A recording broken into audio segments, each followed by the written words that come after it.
Thank you for joining today's webinar from wherever you are in the world for the launch of our latest deep dive report, Unlocking Equity in Innovation, Balancing the Scales in Supply Chain Partnerships. I'll move on to the agenda and speaker introductions next, but I wanted to introduce Transformers Foundation to those who may be joining us for the first time. Transformers Foundation is the unified voice representing the denim industry. It was established in 2020 to provide a platform for the jeans and denim supply chain and a central point of contact for consumers to brands and media who want to learn more about ethics and sustainable innovation in the denim industry. Our vision is to educate, inform, and elevate the voices of suppliers and the industry at large, and champion supplier equity through intelligence, education, and advocacy. And some of the ways we do this is through our deep dive reports, like tonight, the white papers, as well as education events at universities around the world. Our founders represent the full length of the supply chain, from cotton farms to chemical suppliers and denim mills and factories. So just going through the structure for today's session, I'll introduce you to our speakers, share how we chose to come to this topic. Megan Doyle, the report's author, will take us through the report findings. I'll introduce the innovation readiness checklist, which accompany the report. We'll then go to the panel discussion and finish up with an audience Q&A. If you do have questions, please use the Q&A function to submit those as we go along, and we'll do our best to get to these at the end. And if not, try and follow up with you via email. So to our wonderful speaker lineup joining us today, Megan Doyle, sustainable fashion journalist who writes for various publications and is our report author. Tricia Carey, a seasoned industry leader who has extensive experience within the supply chain and specifically a great deal of insights into the innovation startup world, where we leaned heavily on her for the formation of the report as one of our advisors. Tricia is the Chief Commercial Officer of Avalo Inc. and is also on the board of Transformers Foundation. Priyanka, Khanna, Innovation Director of Scaling at Fashion for Good. Priyanka has a wealth of experience at the coalface of innovation and facilitating many of the industry's key innovation partnerships and initiatives. And finally, Saqib Shahzad from Diamond Denim by Sapphire. Diamond is one of the founders of Transformers, and both he and Ali have shared a great deal of insights for this report also. So thank you for joining us, everybody, and we'll come back to you after the presentation. So firstly, if you haven't yet downloaded the report, you can do so on the QR code on the screen, and you can find the checklist on that page too. This is the 6th report that Transformers has produced, and you can deep dive reports, and you can see some of the previous versions here, which you can find on the intelligence tab on our website. You'll find topics such as chemical certification, decarbonisation, legislation, as well as multi-stakeholder initiatives. So onto the topic of this year's report, which came from an observation that the supply chain is developing an inordinate amount of in-house solutions to reduce environmental impact, and whether that be related to water use, emissions, or raw materials. But despite brand and retailer calls for new processes and fibres to help them meet industry targets and commitments, much of this effort fails to be adopted, resulting in it going unseen and effectively being left on the shelf.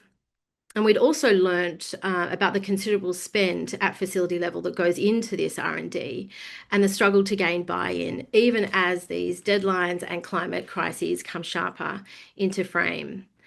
At the same time, the startup scene is awash with a basket of solutions that rely on these very dye houses, mills, laundries, and manufacturers to transform their concepts into something tangible that can be sold through to brands. And they too struggle with the timing and level of investment. Given the urgency for innovative new methods and the amount of financial and human capital that's being directed toward this space, both by investors, innovators, and also from the supply chain itself, yet the often publicised difficulties in scaling, we felt it was the right time to explore this topic, to try to understand the challenges through the lens of industry dynamics and probe how much they might be playing a role in the slow adoption of these solutions. Ultimately, similar to findings in previous Transformers reports, our research reflects typical structural barriers and power dynamics that have long shaped the fashion industry and contribute to a profound misalignment of expectations, an uneven distribution of risk, and underappreciation for the role of suppliers. As is often the case, there isn't a single cause of misalignment, but most importantly, and very much the intent of this report, we did identify some clear opportunities for each of the stakeholders to course correct, as it were, the way that they engage with each other. And some are seemingly obvious, yet still overlooked, and others are more hidden. Some of them are quite simple to implement, we think so, and others require more of a step change. But all of them are encouraging us to ask of ourselves, how do we bear the risk of innovation more collectively across the value chain? So with that short intro to the topic, I'll invite Megan to come on screen and share with you the findings from our report. Thanks, Meg. Thanks, Mel. Hi, everybody. So we knew that for this report, it was really important to get a breadth of perspectives from experts across the supply chain in order to get a really solid understanding of the challenges that the sector is currently facing. So to do that, we interviewed more than 30 experts in order to ensure a balanced representation of the issues. And it was especially important for us to feature as many supplier voices as possible. One, because this is the remit of Transformers Foundation, but also because these voices are historically underrepresented in these conversations. Through our interviews, we identified 6 core stakeholder groups that are the vital parts of this supply chain innovation process, but are simultaneously facing complex and conflicting priorities as they navigate the current climate, geopolitical, and economic landscape. We interviewed leading suppliers, including manufacturers and mills, who are known to invest in innovation. We spoke to a number of startups. To note, our scope of innovation covers beyond what the industry typically focuses on, which looks, often at next-gen and novel fibers. We expanded this out to include dyes, finishes, and washing processes as well. We focused on global brands and retailers that typically have the biggest supply chains and the greatest financial capacity to invest in sustainability innovation. And we also included a stakeholder group called industry organizations, and that collectively refers to multi-stakeholder groups, philanthropic organizations, and accelerator platforms as well. So from the outset of this report, it was really important to dispel the myth that innovation is just the remit of startups, because suppliers are very much innovators in their own right. The graphic you see here shows 2 pipelines for climate-related product innovation. Suppliers are a fundamental cog in the innovation machine, producing both their own concepts and supporting the concepts of startups to come to life. We spoke to 3 major manufacturers who are reinvesting between $2 to $6 million of revenue per year into their own R&D department, working on up to 40 new sustainability innovations a month in some instances. So the report has been split into 3 main barriers that we identified throughout the course of these interviews. It's intended to be actionable and solution focused, so each of the barriers is also paired with an opportunity section as well. Barrier number 1, so a central theme that became very apparent during our interviews was one of misaligned expectations. There are so many examples of what this looks like across all the stakeholder groups. Firstly, suppliers and innovation startups are often collaborating with brands and investors that expect very quick results, be it financial or volume capacity. There is often an expectation of price parity with incumbents from the outset or very early on in the innovation pipeline. For most innovators, that's really an impossible task. Investors that aren't familiar with this sector may be used to shorter returns on their investment, and they can sometimes lose interest with innovations that can take potentially decades to reach their commercial potential. This can cause innovators to run out of financial runway in the crucial scale-up phase. Another clear misalignment is the innovation and product life cycles. So, as I mentioned, an innovation solution can take years to reach commercial scale, and it requires patient capital and long-term partnerships. However, fashion brands are typically working to quick turnarounds and very cost-centric relationships with their suppliers. Next, we identified an innovator misalignment.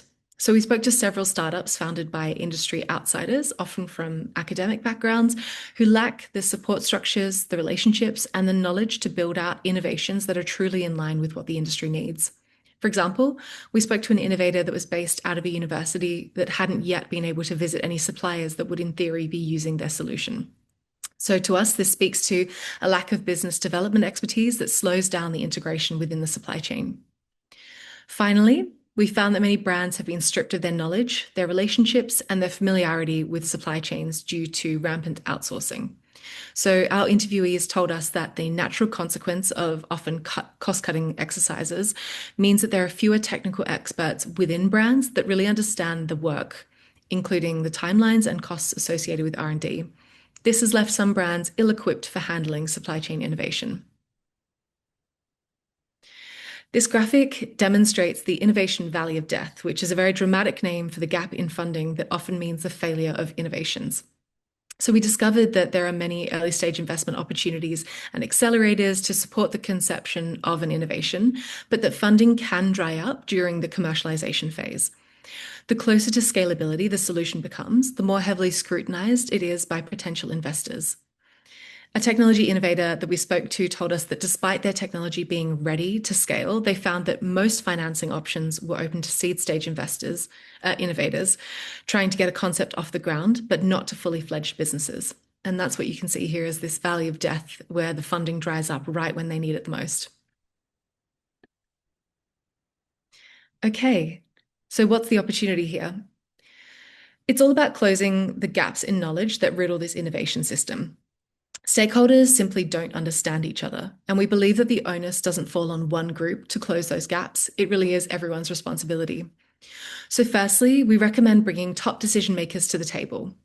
Support for future-focused investments in innovation often comes from the top down, and in the most successful instances that we've seen, that it's actually being woven into the values of a brand and remaining stable regardless of industry or personnel changes. I think it's worth mentioning that we heard from numerous innovators that internal friction within brands can stall partnerships or even cripple them if there is so much as a change in staff.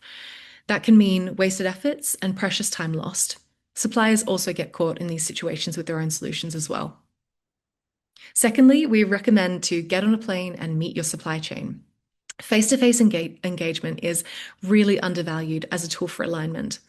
Innovators can teach suppliers about their solution, while suppliers can demonstrate the realities of their operations to help startups learn and develop accordingly. Likewise, brands need to absorb the complexities of implementation and build a deeper appreciation for the practical implications of their strategic ambitions. Lastly, we see that there's a real opportunity here to open source information, to build transparency and to enable greater standardization. This could look like impact data, case studies, offtake agreement and letter of intent frameworks, or ROI modeling, but access to information needs to be more democratic for industry-wide alignment. We recognize that these resources do exist, but they're often held behind third-party membership paywalls or they're exclusive to partnerships. The second barrier that we identified out of 3 barriers is the undervalued role of suppliers. So fashion's climate innovation sector follows the broader industry norms and power dynamics. By failing to see suppliers as key value creators in innovation, the industry is really missing out on an opportunity for truly collaborative partnerships. While suppliers are being increasingly sought out for their expertise to bring innovation to life, it's clear that they're not always seeing recognition for their efforts. Not only do they bring deep technical knowledge to co-develop solutions and educate other stakeholders, but they take on an uneven portion of risk. They invest more time and energy into R&D than anyone realizes, and they absorb significant losses when solutions fail to succeed. This is what we refer to in the report as sweat equity. Both innovators and brands have a lot to learn from the supply chain, and we really believe that partnerships should start with suppliers. We know that brand buy-in is critical, and supply chains can be really hard to connect with. Naturally, this can lead innovators to prioritize brands over suppliers as they build their partnerships. But we spoke to a few experts who believed that this strategy is quite flawed, making it difficult for suppliers to truly contribute to a solution early and to inform its development from the ground up. We also found that it's not just brands and retailers failing to share in financing here. Sometimes innovation startups can expect suppliers to test solutions without financial support to reflect their efforts. When startups perceive a solution, for example, a new dye, as a simple cost-free swap, they sometimes conclude that there is no need to compensate their suppliers for this integration. This mindset doesn't just take into consideration that the supplier's time and resources used to test and create samples or to adjust processes, nor the risk that the solution might not work efficiently once it's implemented. It goes without saying that innovators do bear the ultimate risk and the financial losses if their invention fails to materialize. But as you can see from this graphic here, suppliers' risk also ramps up on the journey from pilot towards commercialization as their level of investment also increases. This often goes unseen by the broader industry. And just how this risk should be shared is something that we think the industry still has to reckon with. So the clear opportunity to overcome this challenge is to create deeper partnerships with suppliers, and there are a variety of ways to do this. Brands and innovators should be co-developing solutions with their supply chain, whether that includes funding LCAs or impact modeling, contributing to test costs, or paying for third-party validation. Brands should be seeking to fully understand the pricing to ensure new solutions are budgeted for accordingly. This is particularly pertinent when it comes to price modeling, as implementation costs can mount with each stage of the value chain, resulting in a solution that actually costs far more than the conventional option. Secondly, we see that there's more room to celebrate suppliers.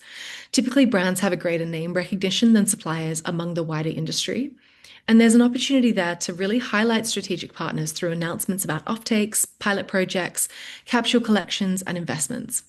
One expert explained to us that increasingly brands are holding off on these sort of announcements until a product is on the shelves, focusing on the behind the scenes work over PR. Sometimes that could be looked at as looking to avoid accusations of greenwashing as well. But several suppliers and innovators told us that these announcements are really invaluable for catalyzing new businesses, as well as building their reputation and credibility with brands and other stakeholders. Lastly, there needs to be more incentives for suppliers to partner with startups. To ensure their cooperation, a strong commercial case has to be evident to suppliers, be it through co-patenting, pricing incentives, access to future innovation projects, or sharing licensing revenue. Okay, the third and final barrier. To preface this, the report doesn't seek to point fingers at brands, nor does it claim that they're responsible for fixing this dysfunctional system. But we do recognize that they have a more important role to play than they recognize. Brand buy-in really is a critical signal to investors and suppliers that a market exists for a solution. So without brands, there really is no success for innovators.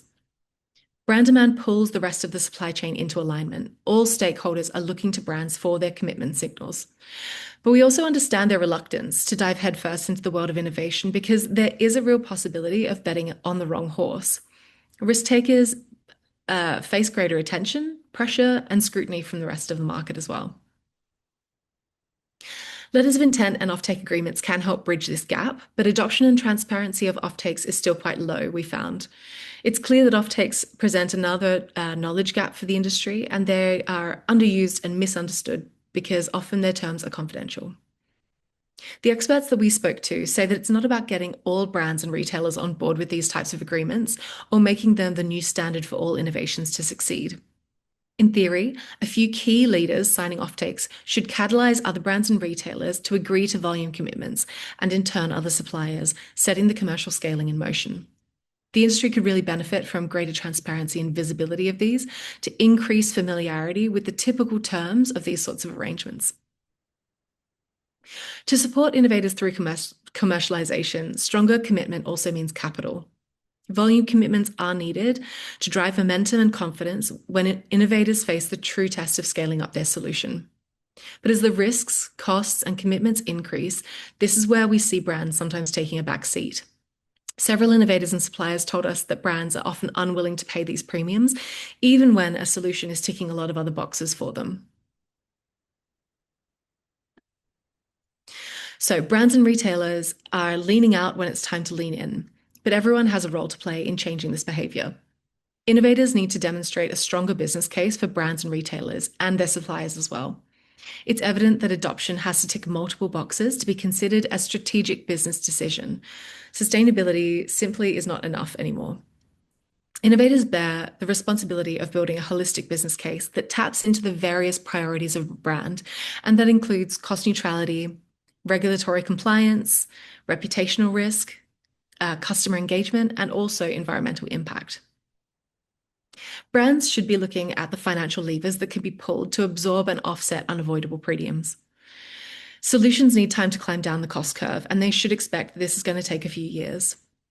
Those that are serious about big picture, long-term supply chain resilience can reframe these premiums as investments and will find ways to distribute the costs through the business by tapping into different funding strategies. This could include decoupling the innovation premium from the sourcing budget, spreading it into marketing or decarbonisation budgets, or working with government development banks and subsidies that can offset part of the cost. Pre-competitive co-development opportunities need to be the norm if we're going to drive alignment and adoption at scale. Individual commitments are, of course, important, but they're limited in their capacity to secure meaningful volumes required at scale. In recent years, we've seen fibre clubs emerge as a mechanism for pre-competitive alignment between key stakeholders. These clubs spread the scaling risk for their mutual benefit. Clubs can be particularly useful for smaller brands and retailers that want to trial novel innovations but aren't able to secure favourable pricing or meet order quantities on their own. Whilst they don't guarantee commercial scale orders, they are an important step to overcoming the many hurdles that we see repeated. So I'll hand back to Mel now, who will share more about the report's readiness checklists. Thanks, Meg. As I mentioned at the start of the webinar, accompanying this report are 3 customised readiness checklists which have been created for innovators, brands and suppliers. Given the risks and the costs that we've heard about that suppliers face when testing and implementing new solutions and how they are often hidden, we wanted to provide something constructive to support more transparent conversations and try to fill those knowledge gaps and misalignments that we've identified. So the intent is that by understanding the functions each partner fulfills, we're better able to consider their associated costs, ask more meaningful questions, and reflect on ways to balance risks and ultimately identify opportunities for a fairer process of consultation and collaboration.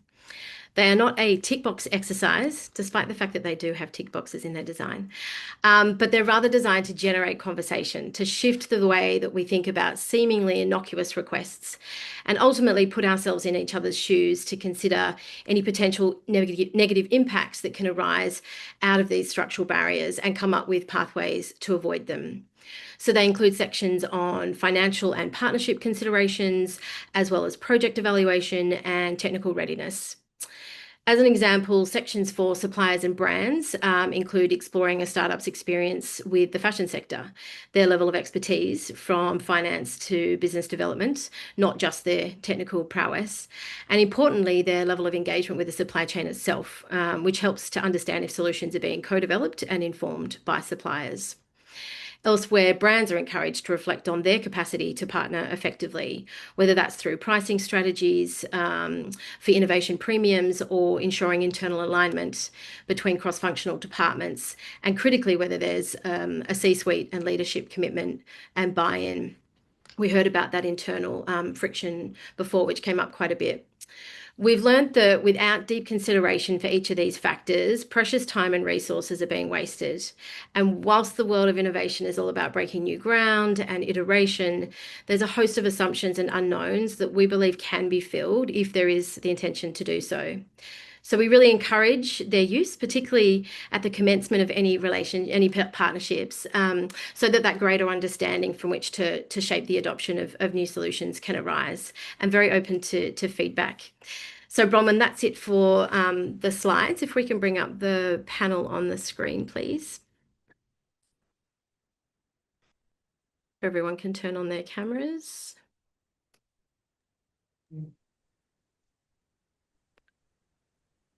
Great, thank you. Tricia, I'm going to start with you. You proposed the topic of innovation and the issues with adoption and scaling for the report.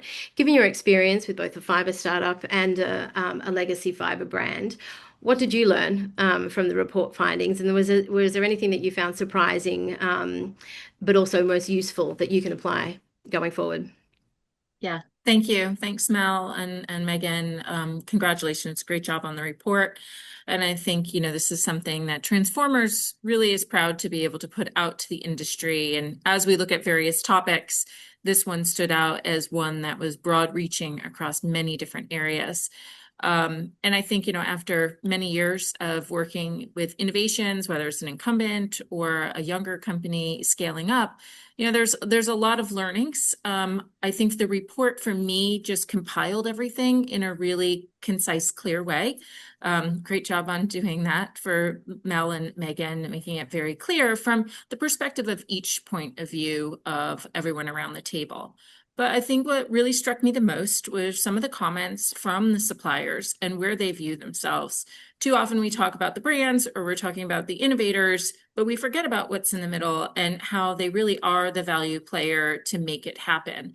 And they're the catalyst for the change.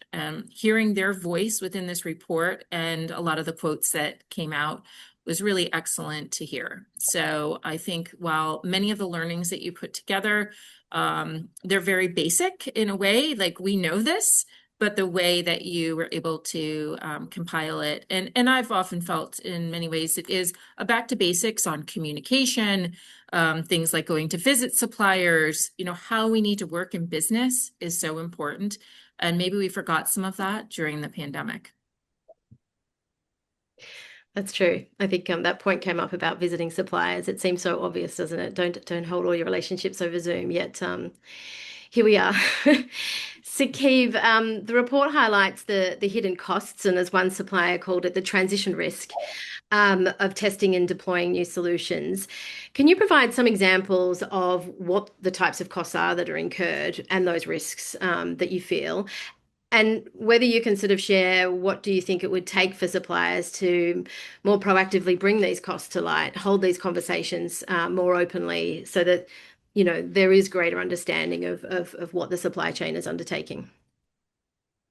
Thank you very much, Melinda, for this opportunity to share our experience. And I would like to congratulate all of the Transformer Foundation team for launching this wonderful report.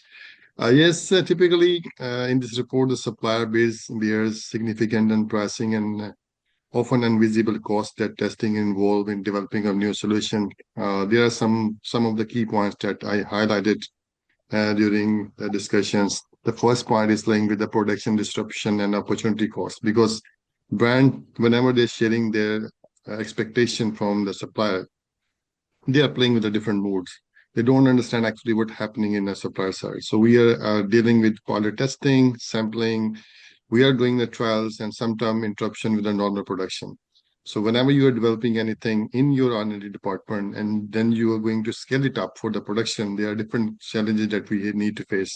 So sometimes it's come with the delay of confirmed orders and also create a revenue loss without any compensation that we are facing.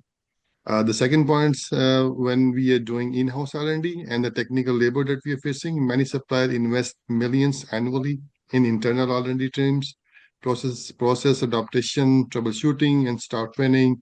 All of this stuff is have a different kind of a cost that we are bearing internally. And by doing this activity, there is no guarantee of adaptation of any orders that we can able to get. The third point is the capital and operational investment that we are doing. Frequently, we are upgrading ourselves according to the expectation of the brand, according to the future challenges that we are facing. The supplier frequently self-funding machine adjustment, new input process, and changing the compliance upgrade requirement for the testing and innovation. And then my fourth point is relevant with the data validation and the certification cost. Whenever we are claiming anything, a certified material or anything that we are producing internally, there are multiple certifications are involved. For example, if we are producing anything relevant with the C2C certification, the cost is around $25,000 for 3 years. And then if you're producing any kind of organic material, recycled material, the certain period certification we need to take care. So because whenever we are claiming we are doing some sustainable product to the customer, they are not accepting unless we get validated by the third party. So these are the additional costs that we have to bear. And the last point is extended timeline and a cash flow risk. So innovation cycle can take years, and during which supplier carry cost while brand delays commitments and creating exposure during the scale up the phases. So considering all of these things, I would like to summarize. The report shows the supplier often absorb hidden costs such as the production disruption I mentioned, internal R&D, technical labor, capital investment, data certification requirements, and these key transaction risk include standard investment that we are doing on our behalf, uncovered cost of pilot project that we are doing, on the same time, reputational and commercial risk we are facing on the other side. And for the supplier to bring these costs light, they need to early involvement and innovation and design with the support of brand. Because safer commercial environment to be a transport is can only be happen then we can able to get the support from the brand.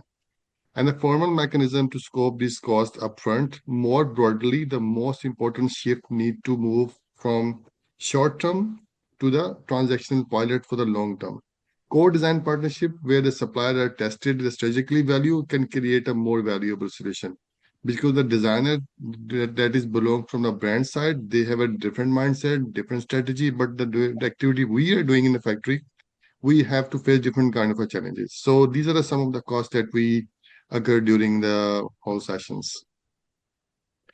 Thanks, Saqib. I'll come back to you with a follow-up on that one. That was Yeah. really helpful. Priyanka, I'm going to talk about pricing.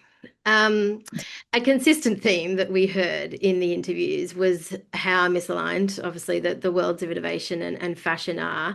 And I think we framed it as an unnatural fit.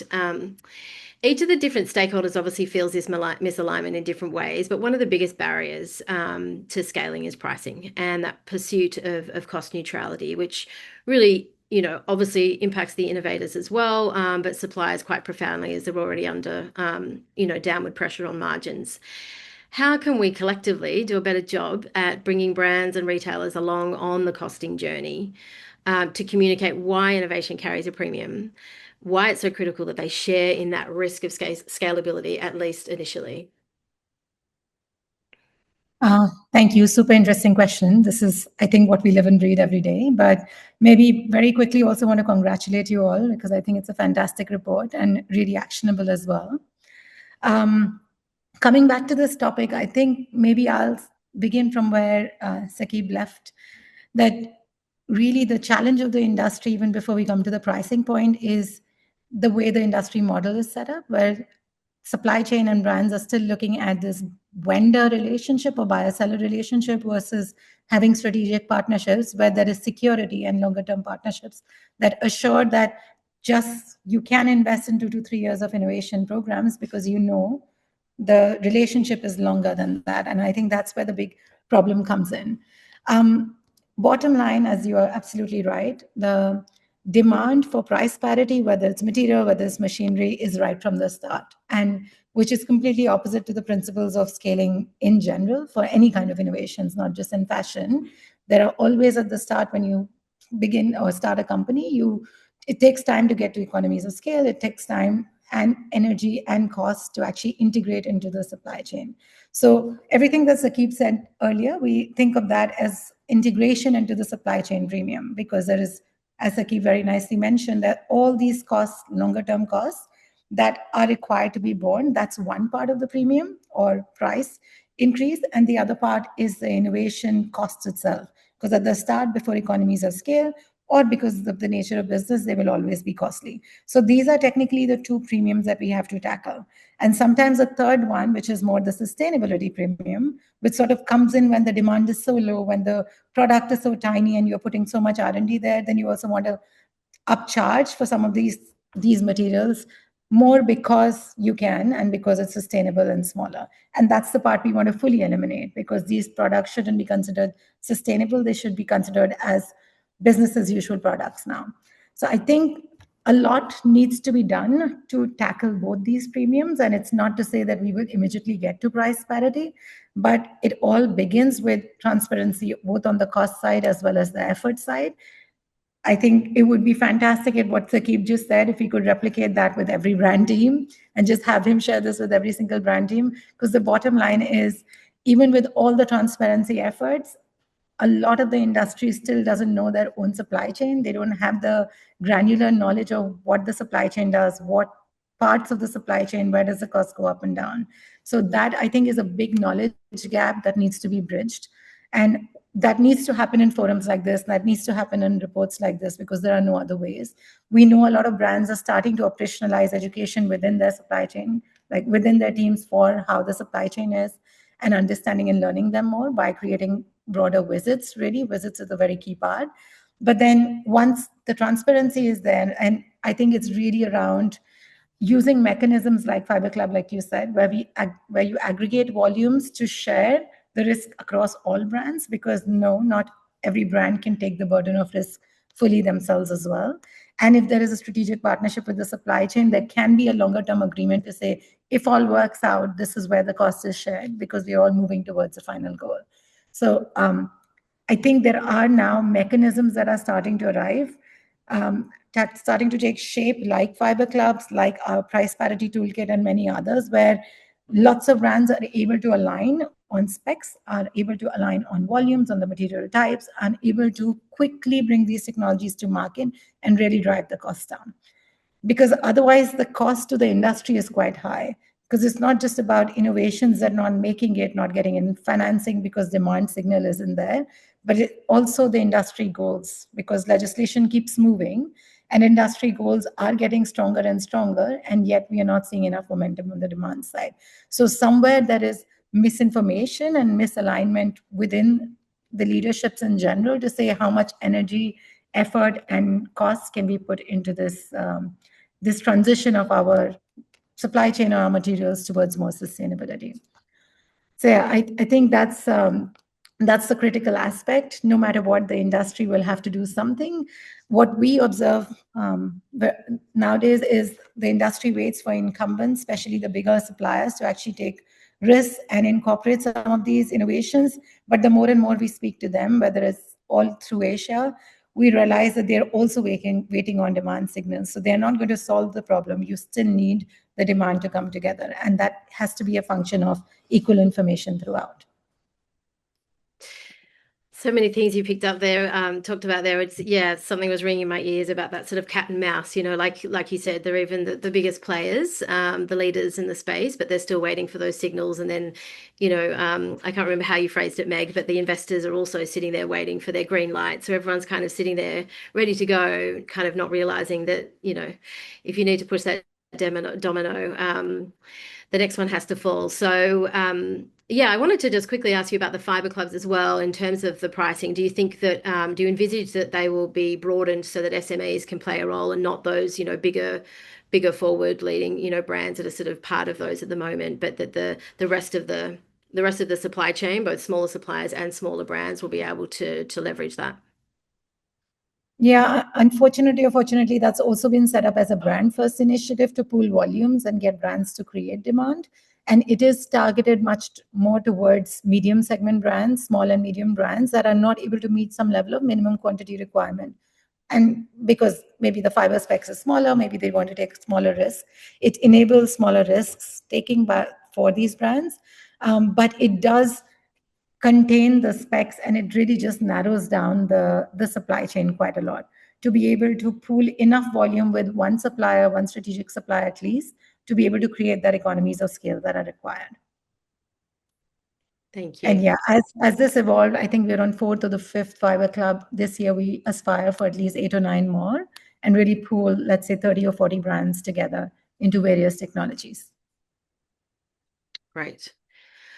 Saqib, just picking up on some of the themes that you were talking about before, and we talk about the calls for a more equitable approach. What does that fair distribution look like to you? We heard about the risks and the costs that you carry, but what are those enablers that make sense? Is it shared costs? Is it payment of premiums? Is it a fee for service model? Is it a licensing model? How can that best be facilitated so that we can move away from this, sweat equity being contributed by the supply chain and to actually your input, so your investments being valued? You can take yourself off. First we need to understand that the fair model does not eliminate risk, but it aligns risk with power, benefit, and control.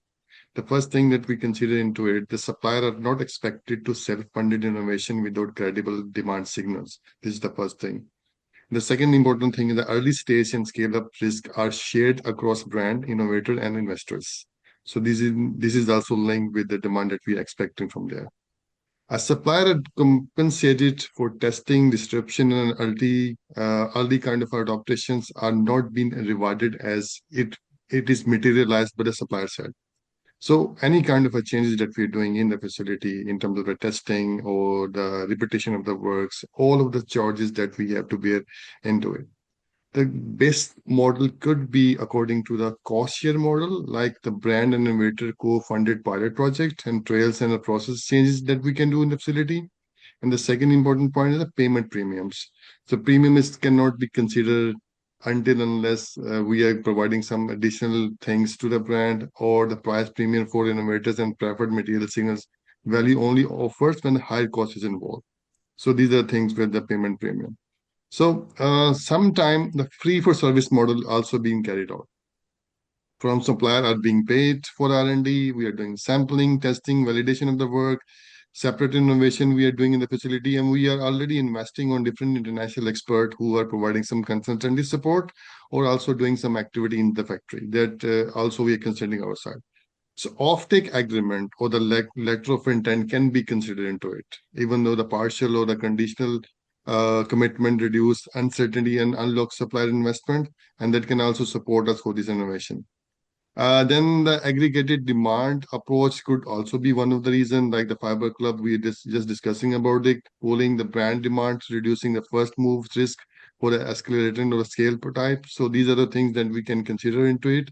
But on top of all of this stuff, the fair distribution of risk means a supplier are not expected to self-fund innovation without demand signal. This is for sure. And then the second point coming to mind, that the risk is shared in line with the power and the rewarded. We are not able to get any kind of order on the basis of it. We are not getting any reward out of it. So these specifically in this report that we have already clearly mentioned, that the cost model, payment of premiums, free of service arrangement are often commitment lagged by the enablers. This is going to be more challenging for us. This can be the best facilitated through strong brand leadership, clear commercial commitments, and industry level contribution that gives supplier a real role for decision making and risk sharing. So the ultimate solution is a collaboration. If brand is going to understand what challenges that we are facing, they are not understanding at the moment. So we are bound to provide different kind of innovation. I working in textile industry from last 20 years. I understand in our factories or in the textile industry, mostly innovation driven by the brand. They're asking different kind of things, even though we are also doing some activity in the facility, but that is around 10% or 20% innovation that we're doing. So we are going to fulfill the requirement which is accepted by the brand. They are sharing new ideas to us, but on the basis of these things, we are developing internally different products. We are doing different testing, but the solution is with the collaboration. So once we have collaborated around the all stakeholder, then we can able to achieve these things. Thanks, Saqib. I'm going to put a question to you all. Before I do, just a reminder, if anybody has any questions, can you please add those to the Q&A box, and we'll come to those shortly. To your point about brands not understanding the challenges, how do you think those checklists can be useful to forge that greater understanding of each other's position? Do you think, are there certain sections which you think they can actually lead to sort of some credible change? And I'll put that out to any one of you that would like to answer. Yeah, I'll start off there. I think the checklists are great because they're a very active tool and they're customized for our industry. There's all kinds of readiness checklists that exist broadly, but what I really liked was how this is fine-tuned for our industry. Probably the checklist I liked the most was for the brands to be checking on the supply chain and the innovators. In particular, considering existing supplier in-house expertise. I think we've talked about this, the lack of textile knowledge. You're really depending on the suppliers to bring their expertise in order to have everything come together. So I would say that was the one that really struck me. But overall, I think all the checklists deserve a bit of a review to take into account the benefits that you can have and the speed that is needed to bring new innovations to life. Priyanka, did you have any thoughts about the lists?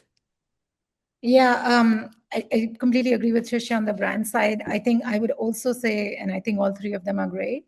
On the innovation side, a lot of times the newer innovations that we see in this industry do not come with textile background. Like the founders are not textile experts, they're not coming from this industry. So actually the innovation checklist is very useful because between this entire journey of working with 190 companies, I think we've seen at times with these rose-colored glasses that we have interest from X brand and Y brand. But when you actually get to execution, a lot of times technologies are only working with sustainability teams and not so much the commercial teams, and they are far away from the supply chain. And at times, it's very hard to discover decision makers within the brands, understand where supply chain and what role does the supply chain play. So I think that from that perspective, innovator checklist is really good, and I would encourage innovators, if there are any on the call, to not just take this as a factual agreement, but also add your own notes and add more points to it, because it will, as Tricia said, be customized further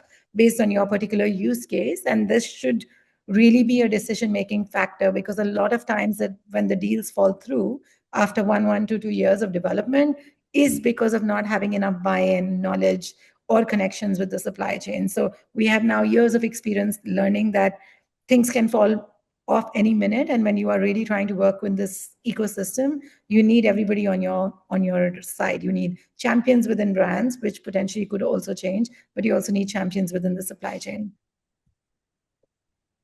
Thank you. I think that's why I put the alignment of internal objectives at the very first kind of consideration, because like you said, it can fall apart years later after so much investment and resources, just because of that friction between the commercial and sustainability teams, and additionally that sort of C-suite turnover that we wrote about as well, that can really sort of kill a project midway, which is devastating for all involved, all parties involved.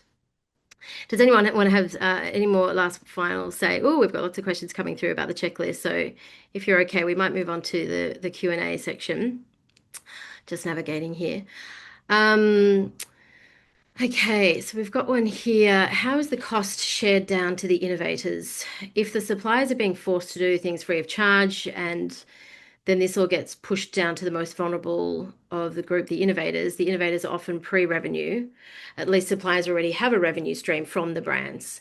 Innovators are always asked to trial and sample completely free of charge. So this is pointing to the fact that, they're also, as we said, carrying the biggest burden, the biggest loss for their concept. And I suppose the question here is, how's the cost being shared down to the innovators? Priyanka, I might ask you that in terms of where your thoughts come in terms of the. Yeah, I think that's a good thought, and it's not always the same case. There are times, yes, at an initial level, the expectation is the sampling, etc., would be free of cost, primarily because most of the times when the brands are expecting to work with these innovators, they are further up in their TRL journey, which also means having funds to grow the company. But it's actually not right. At different TRL levels, there should be different business models. For example, a lot of the projects that we operationalize with 30, 40 brands now, it's always paid to the innovators, because the ones who are in their early stage journeys, they cannot actually afford it. But it's often not paid to the supply chains. Actually, that's another challenge. Supply chain is often expected to do this in kind, and innovators are often paid for this, but it's not always the case. So I would recommend also pushing back to the brands and really having them pay for initial samples as well as the whole testing. Thank you. I found another one just before. 1 second. Sorry. We've been asking brands to step up for 2 decades with little progress. If brands and consumers are removed from the equation, what structural levers can actually shift behavior in the textile industry across labor, resources, climate risks, and finance? So we did talk a lot about the structural barriers and the power dynamics, creating this sort of foundational misalignment that underpins a lot of the, more specific barriers that we've identified. Does anybody want to take a stab at what other structural levers we can use to shift behavior? Is it regulation? Is it another dynamic that perhaps we haven't identified in the report? Can I kick this one off as well? I think it's super interesting. Actually, if you see, innovation has been happening for a really long time. Now we are particularly focusing on sustainability, but usually innovation happens when there is a natural progression, there's a natural win and a business case. So what would be easiest and best if we are showing long-term business cases where there is a win-win situation, that's where we will see massive shifts happening irrespective of brands. And we've seen that happen in the past.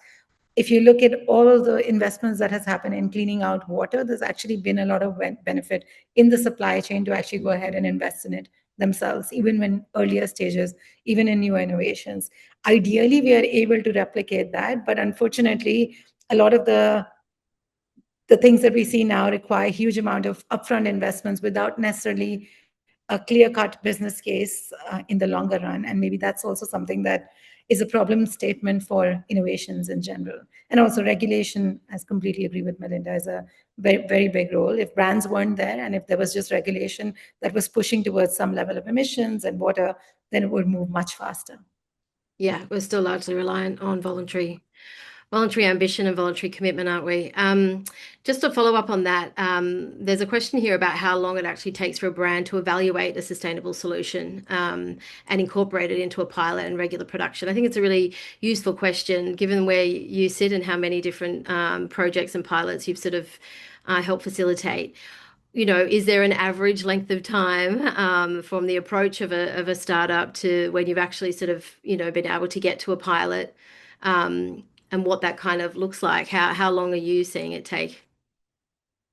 Hop in on that one. Yeah, I think a lot of it depends on which market you're working with. So like the activewear market tends to work on much longer lead times. Depends if you're working on a more of a vertical supply chain. It depends on where you're kind of plugging into the existing system. Are there a lot of changes that need to happen? But I think innovators, need to give themselves, at least a year. It could be up to 2 years. Very rare for it to happen in shorter timeframes than that. But it could if everything is vertical within one location. You have to also consider you have to ship materials around. So a lot of parameters, but I would definitely say a year to 2 years. And it's an interesting question. It sort of came up a few times in the conversations that Megan was happening, and Meg, please jump in if you'd like to, around the sort of tendency to go after the shiny and new when there's a lot of solutions that are already been in the market. And we talked about, solutions being left on the shelf, those that have been developed in-house by the supply chain that never sort of eventually see the light of day. Can you speak to that, perhaps Priyanka, this sort of appetite for, and where we talked about innovation for innovation's sake? So this question is asking basically, there's already proven supply chain upgrades and they do have strong business cases, another point that we sort of made in the report. Why do you think there's an insistence on chasing new things again and again and not looking at those existing solutions? I think, yeah, great thought. And we come across this constantly as well, especially now as we see a lot of new solutions that are coming up from incumbents, especially like existing large suppliers, which are able to bring it to market much faster as well. But we see brands prefer newer innovations with more of a marketing story at times than the ones that are available at scale almost. And I don't know from a right or wrong perspective, but I do think at least in the last few years, there's been competition in the pre-competitive space to be the first movers, to have the offtake agreements, and to claim some of the solutions that can also be justified from a marketing perspective. I do feel with the incumbent action, we are starting to see this change when almost everybody, given the current political climate, are also stepping back and looking at what's viable from the long term as well, and not just looking at the shiny objects. So at least for me, I've definitely seen a change of the last few years. Whether it's changed across the board fully, not so much yet. And I think we are starting to see differences. I think it's also good to look at the macroeconomic picture. When a lot of momentum started off newer innovations, this new shiny objects part, that was a couple of years back when market dynamics were different, the bandwidth The capability, the investments and innovations were different. Today's market, as of last year, in fact, as well, we've seen massive slowdowns. You've seen less offtakes, you've seen less marketing narrative, and you've seen much more behind the scene work on how can we make these things work. So I think the communication narrative is changing quite a lot there. Amazing, thank you. Okay, Becca, if you can bring up the final slide. I think that's it for all we have time for today. You can download the report on the QR code on the left, or if you aren't already on our newsletter, please sign up via scanning the QR code on the right. Thank you very much, everybody, for your time. We'd really, open to any feedback or comments that you'd like to make about the report or the checklist. We hope that you find them useful as you step into or review your innovation journeys. Thank you very much to all of the panelists and speakers for joining us today.